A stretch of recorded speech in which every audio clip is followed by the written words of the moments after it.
is the latest addition in the Chery family. Fresh and funky, it is the Tiggo Cross. Now with this, Chery is hoping that they shake the market up.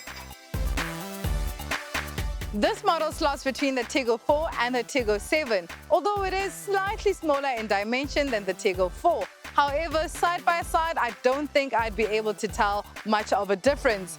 It especially resembles the Tiggo 7 Pro with the sleek headlights, the side lamps, as well as this grille over here with the diamond patterns.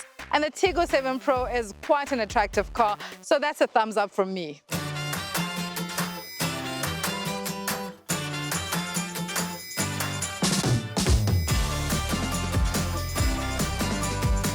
The side profile features aesthetically designed roof racks as well as plastic bumpers, which just gives it more of a off-road readiness, I think. You also have 18-inch wheels on this with a red caliper. The rear is also aesthetically pleasing. You have the singular tailpiece, which is the in thing right now, but you also have the Tiggo Cross badge, that is. And Chery say they use the word cross because it sounds adventurous, something South Africans love, and they're hoping that it will get the South Africans inside the Tiggo Cross, so I hope that is actually the case. Inside here, you have plenty of boot space. With the seats down, of course, you get extended space. So one thing I found really impressive when I was in the Tiggo 4 Pro has to be the cabin. It really just looks good. The layout, the cabin quality, everything just feels more premium. I do like the leather trim on the dashboard. You also have leatherette seats. The design is sort of a bucket seat, very luxurious and comfortable. They also have this like chrome bit at the back with the space. It makes it feel like it's a sporty kind of car, which is, I mean, Chery should not have, but they did because they can. You know, they just keep on giving, which is what I like. In front of me, you have your infotainment screen as well as your digital cluster, both measuring 10.25 inch width, which I think actually works well. The graphics are beautiful and it also is very seamless, no delay. I'm happy with the infotainment system. The center here has buttons which can control the volume, your hazards, your 360 camera, as well as take you to the home function. Just below that, you have a digital screen for aircon, which actually is my favorite thing on the center. Space in the rear is ample, a lot of leg room as well as headspace. You also get a lot of foot room and you don't have this bump that you usually find in the middle separating the two seats, which is quite cool. And just a whole lot of comfort. Yeah, I could see myself here.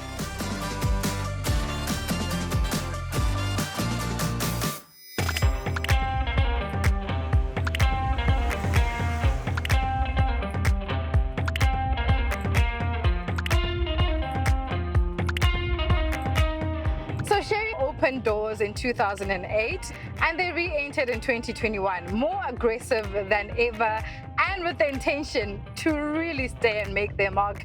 And I think looking at their products, they are on a good streak because all their products for me have been respectable. They offer great value for money, they're really good looking, and the build quality is really good.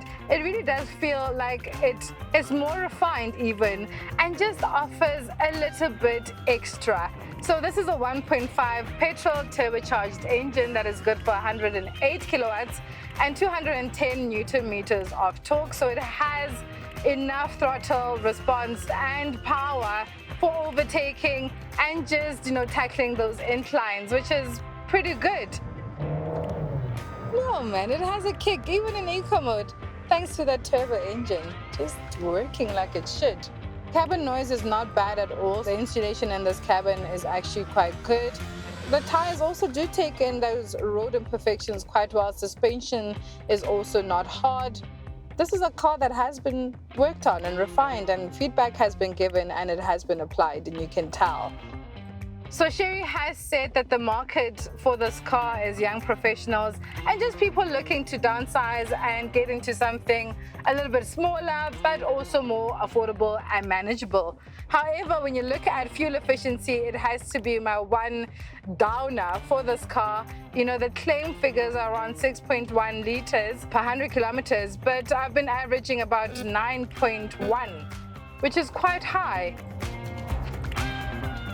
So Chery really is determined to stay and is determined to take over the market with everything that they're bringing in, especially in a segment.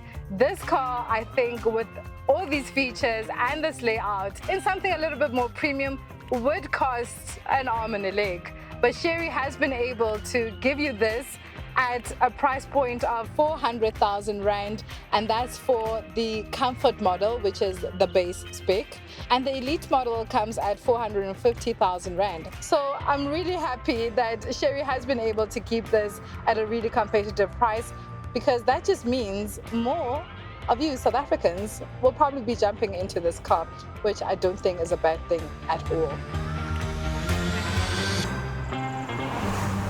With the buffet of compact SUVs in the segment, it really does come down to price positioning, and that's where this car comes in, because it is competitively priced and has all the tech and safety features that you might want from a car like this. But it does beg the question, might we be looking at a new segment leader?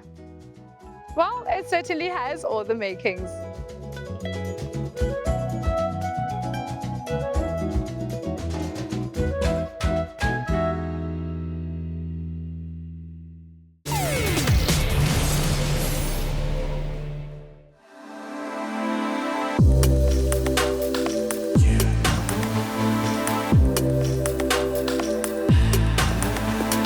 Welcome back to Ignition GT. With its futuristic looks, upmarket cabin and attractive pricing, the Chery Tiggo Cross has all the makings of a winner, but it has some big shoes to fill, and it hopes to simulate the success of the Tiggo 4 Pro. So how does the newcomer stack up? Gentlemen, you are the right guys to ask, because you've been in this car, you've seen it and experienced it. I'm going to start with you, Bongani. Just looking at the car, we have so many of these in the segment. A lot. Yeah, I mean, what were your first impressions of the Tiggo? Well, with Chery, it's really hard to fault them. I mean, with a starting price of 400,000 for all the features you're getting, I mean, some hatchbacks cost more than that. True. So it's no wonder that they're selling as much as they are. So I think it's a great car, similar to the 4 as well. Same price as the 7 Pro. Yeah. I'm interested to see what Chery wants there, but yeah, it's a because it's what, slotting between the 4 and the 7 essentially. Hey, same pricing, same engine, just difference of styling, I guess. Yes, and talk about styling, Bernie. I mean, is there anything fresh, or did you share my sentiments of how it looks, which I said it's quite a cute and attractive car, and this is what we need. Yeah, for me it's more sophisticated, because Chery's designs aren't really bold. I mean, they're not bold, they're not aggressive. That's not the market they're going for.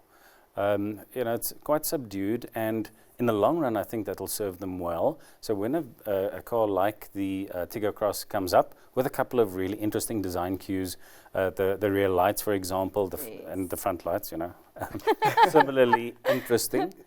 It's nice, and it's a bit of bit of freshness that they inject into the Tiggo.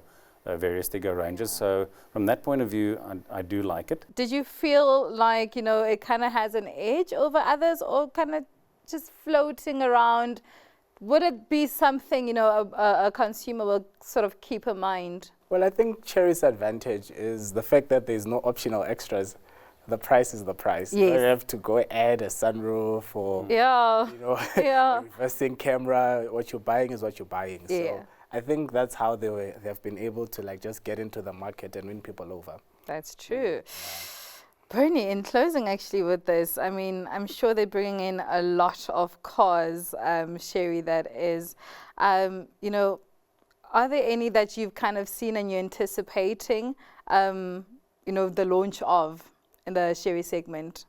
So there are bigger Chery products coming. I'd say products, I suppose I should say product. Yeah. So that I'm looking forward to.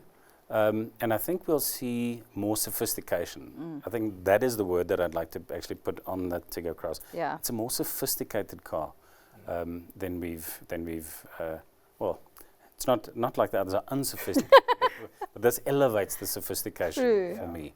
And I think that's the direction that Chery is moving in, because otherwise, as Bongani said, the engines are very similar across their ranges, a bit more power here and there. Yeah. I do like the dual clutch. That was a game changer. It started, of course, first in the 4 Pro. That makes a big difference. So more sophisticated products coming. And I know electric options might be on the cards as well in the future. Starting with hybrid. I believe there will be hybrid first. And then later on, we'll see electric. I don't think we'll see anything electric this year. I might be wrong. Nah, maybe a bit too soon, but you never know, really. Hybrid, yes. Okay, thank you, gentlemen.